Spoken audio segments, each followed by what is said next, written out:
Hello friends, if I divide intelligence into two pots, the first one will be intellectual intelligence, which we measure by IQ, and the other one will be emotional intelligence, which we measure by EQ. Among these two, IQ is the part which is given more importance and value by us. We all want our IQ to be the best and to be intellectually very smart, meaning to score good grades, to have a nice memory, to understand things easily and quickly, etc.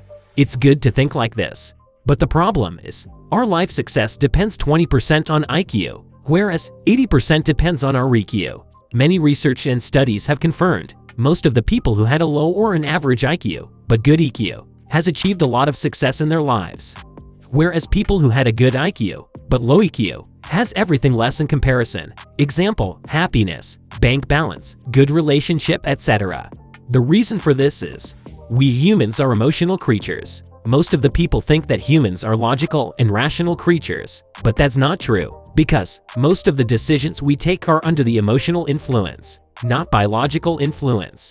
Example, if a person comes to know that his house is on fire and his family members are still stuck inside the house, reaching near the home, he won't think about the fire, whether going inside will be safe or not for him. Instead, he will enter the house directly, without thinking about his life, just to save his family. This is the power of emotions. Similarly, emotions play a very important role in every aspect of our lives, whether in taking any decisions or in any actions.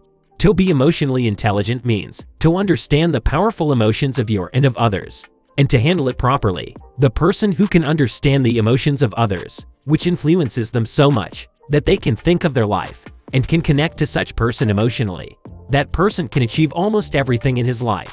And the best part is, we all can learn EQ and can improve it by practicing it, which is not possible for IQ. So, today I will share 4 domains with you all. By practicing it, we can increase and can improve our EQ. Number 1, self-awareness. We all know a man or have seen in reality shows, a person who thinks he is very talented, he is funny, or he can sing or dance or anything, and feels that people like him and admire his talent. But the reality is totally opposite. He was living under the wrong impression. This was the example of not being self-aware. Self-awareness means knowing yourself clearly, about your strong points, what are the weak points, about our character, about motives, etc. Hence, we are talking about emotions. So in self-awareness, it will be like more to understand and focus about your emotions. Which sounds easy, but it's not that simple. Example, most of the time we say bad things to other or behave badly, but later we realize how bad we behaved due to anger, which was not right. Emotional self-awareness means always be informed about your feelings and not going with the flow of emotions. Always be aware about your anger and sadness, to be aware about the behavior of others, which makes you feel good or bad. Self-awareness is the most important part of EQ, because unless you don't understand your emotions properly, you won't understand others as well. Number 2, managing emotions. A man was driving a car, was his way to home. Suddenly, a fast car passes by his side and overtakes his car. It was so close that he just survived the accident. This incident makes him very angry. He starts abusing that man loudly, but he realizes that the man couldn't hear him. Then he increases his car gear with full anger and tries to go besides his car by taking a wrong side of the road so that he can abuse him and shout at him. But suddenly, a car comes in front of him. He reverses his car with full speed so that he can avoid the clash, due to which he faces the huge accident.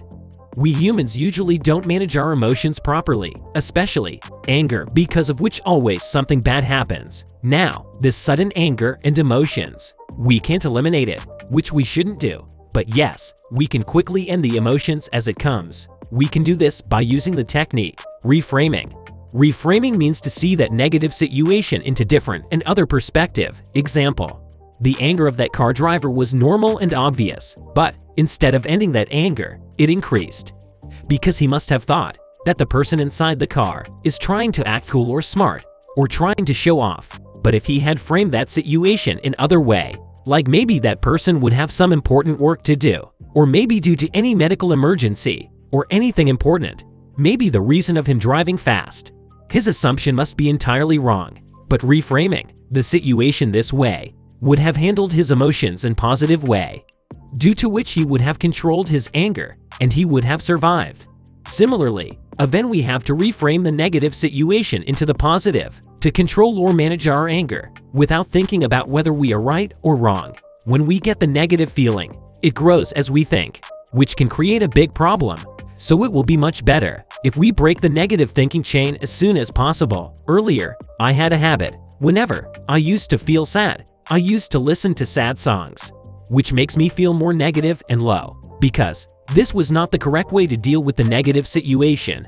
The right way to deal with negativity is to do work which is positive, or to do any work which gives you positivity. Example, going for a walk, to see comedy shows or anything funny, to do exercise or to play any games, or doing yoga or any work which uplift your emotions, make you feel positive, makes you feel happy, not sad or negative.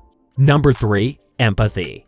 A 2-year-old girl, Hope, sees a child falling on the ground. She started crying and ran towards her mom. Hope cried because she felt the pain of that child. Empathy means the ability to understand and share the feelings of others, to understand how bad they are feeling, and to share their feelings. Most of the criminals, rapists, psychopaths have one thing in common: they do not have empathy. They do not understand how the victim was feeling when they were harassing and torturing them. As per the test, psychopaths do not understand the difference between the normal word share and emotionally impactful word death. Having no empathy isn't bounded till criminals. Nowadays, we can only see the sympathy in all of us, not empathy. Sympathy means to feel pity on someone, which we can see in social media sites, in many places where people show sympathy for others. But to have empathy for others, such people are very rare, who feel the pain of others and try to understand others' feeling, and appreciates other emotions,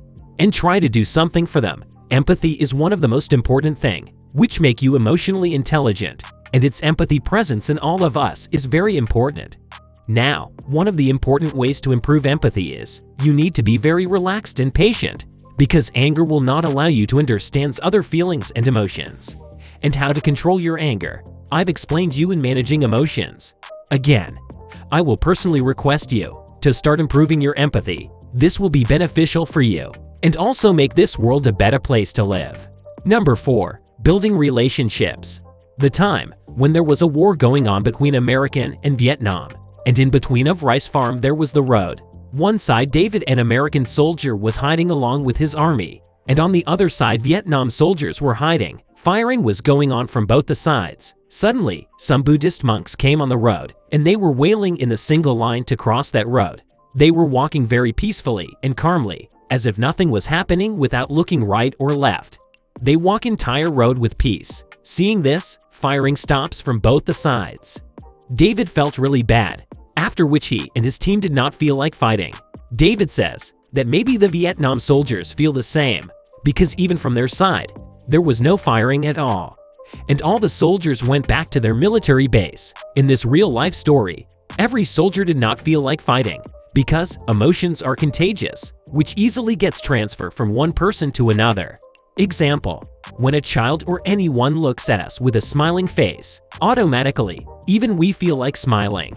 This happens because our emotions are very impactful on others' emotions. So if someone talks to you in anger, and in return, if you also talk to that person in anger, then the entire conversation will be in anger, and the outcome will not be good. But if someone talked to you in anger, still you talk to the person calmly and manage your emotion, then there will be higher chances that it will control the other person's anger as well. I've shared these concepts and ideas from the book Emotional Intelligence by Daniel Goleman. You should read this book, because I personally feels that having emotional intelligence is very important for all of us. This will help you in business, relationships, and almost in every aspects. You can buy this book by going on the below given description link.